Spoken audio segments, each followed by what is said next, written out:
Good morning dear student. आज हामी कक्षा 10 को साइन्स एन्ड टेक्नोलोजीको युनिट फर्स्टको अन्तिम टपिक लिएर आएका छौँ, checking homogeneity and validity of an equation. Check the homogeneity and validity of the equation. अब हामी यहाँ केही इक्वेसनको होमोजेनिटी र भ्यालिडिटी चाहिँ चेक गर्छौँ। फर्स्ट इक्वेसन रहेको छ v square is equal to u square plus 2s। Second equation रहेको छ s is equal to ut square plus 1/2 at square.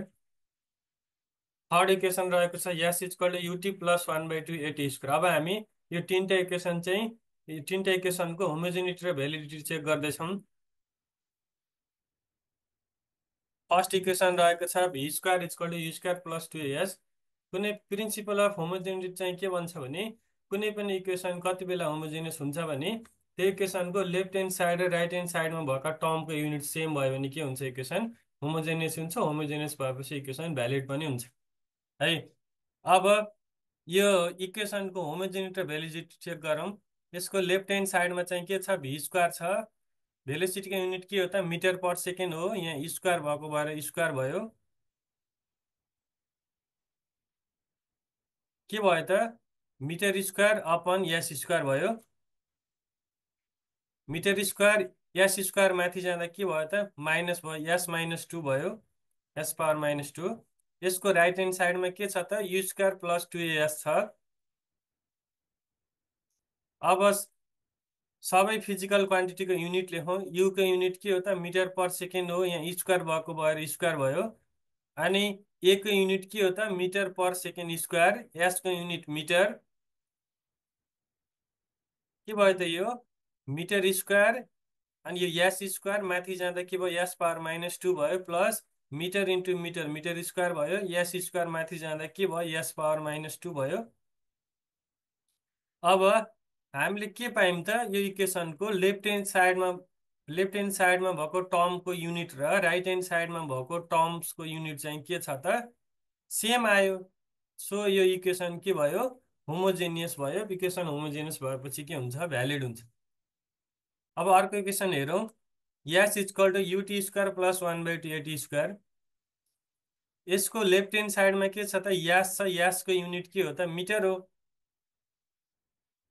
Right hand साइडमा के छ, u t square plus 1/2 a t square छ। अब सबै फिजिकल क्वान्टिटीको युनिट लेखौँ। युको युनिट मिटर पर सेकेन्ड अनि टीको युनिट सेकेन्ड हो। यहाँ स्क्वायर भएको भएर स्क्वायर भयो, प्लस ए को unit metre per second square, टीको युनिट सेकेन्ड हो। स्क्वायर भएको भएर स्क्वायर भयो। के भयो त, यो एउटा सेकेन्ड कट्यो। मिटर मिटर इन्टु सेकेन्ड भयो, प्लस यो एस स्क्वायर कट्यो, मिटर मात्र भयो है। हामीले के पायौँ त, यो इक्वेसनको लेफ्ट ह्यान्ड साइडमा भएको टर्मको युनिट र राइट ह्यान्ड साइडमा भएको टर्मको युनिट चाहिँ के छैन, सेम छैन। त्यही भएर इक्वेसन के भयो, हेट्रोजेनियस भयो। अनि हेट्रोजेनियस भएपछि के हुन्छ त, इनभ्यालिड हुन्छ। अब अर्को इक्वेसन हेरौँ। S equal to u t plus 1/2 a t square. यसको लेफ्ट ह्यान्ड साइडमा के छ त, यास छ। यासको युनिट मिटर हो। राइट ह्यान्ड साइडमा के छ त, युटी प्लस 1/2 एटी स्क्वायर छ। अब सबै फिजिकल क्वान्टिटीको युनिट लेखौँ।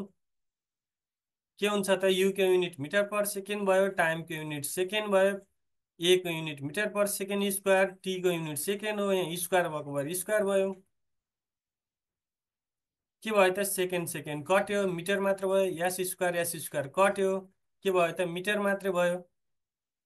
यहाँ के आयो त, लेफ्ट ह्यान्ड साइडमा भएको टर्म र राइट ह्यान्ड साइडमा भएको टर्म्सको युनिट चाहिँ के आयो, सेम आयो। त्यही भएर इक्वेसन के भयो, होमोजेनियस भयो। इक्वेसन होमोजेनियस भएपछि के हुन्छ त, भ्यालिड पनि हुन्छ। हाम्रो भिडियोलाई चाहिँ अन्तिमसम्म हेरिदिनु भएकोमा धन्यवाद। हामी अर्को भिडियोमा चाहिँ अर्को टपिक लिएर आउँछौँ। हाम्रो च्यानललाई चाहिँ सब्सक्राइब गर्नु होला। हस्त, धन्यवाद।